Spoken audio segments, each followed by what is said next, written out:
First of all, what is your sense on the crude prices? Because we have been holding above $60 per barrel for more than a week now. Does it get stronger on charts? Because there have been reports on how hedge funds and money managers have started to build up positions in crude. Well, good afternoon, Manisha. Yes, they have been building up those positions, and it's easy to see why.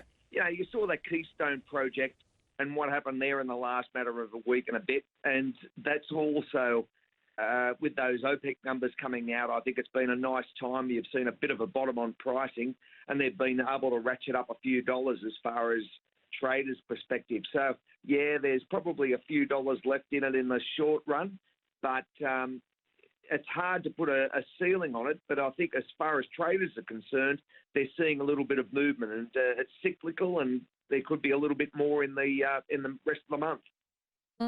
Peter, much of the reports had suggested by this year end we might be looking at crude oil prices coming back at $65 per barrel.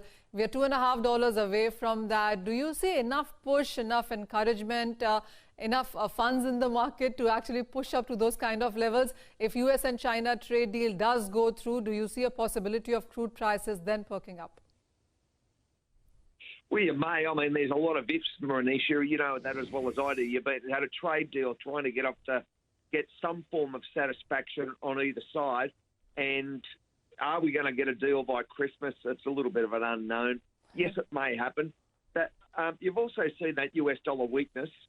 That's a bit of a reality check. And you've also got the equity markets at record highs as far as Dow and S&P. So there could be a little bit of push there to, soften it a little bit. But I feel as though that at the moment, traders are going to push it a little bit higher over the short run, and then there might be a little bit of profit taking. So I think it's going to be a volatile time, a bit of whipsawing over the next matter of, a week or two, and a good opportunity for traders to take that part of the market.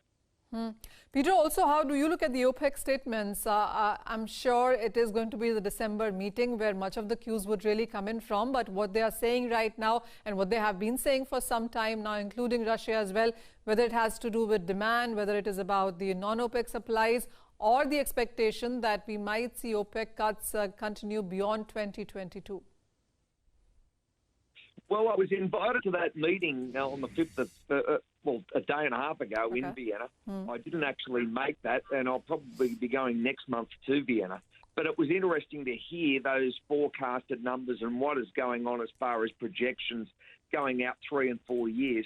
Though in the short run, I think you're going to see continued upside as far as the demand picture. So, I agree with a lot of the readings. I read it today, the report, and it's going to be an interesting time due to so many different factors.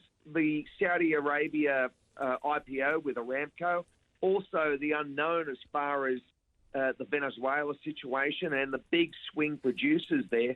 So, I still think that there's plenty of conflict out there in the global oil market, and that's a great time again for trading. So I think that there's probably a couple of bucks to be made, and traders are sitting there and probably rubbing their hands with glee, Manisha, because there's the opportunity to make $1 out of it.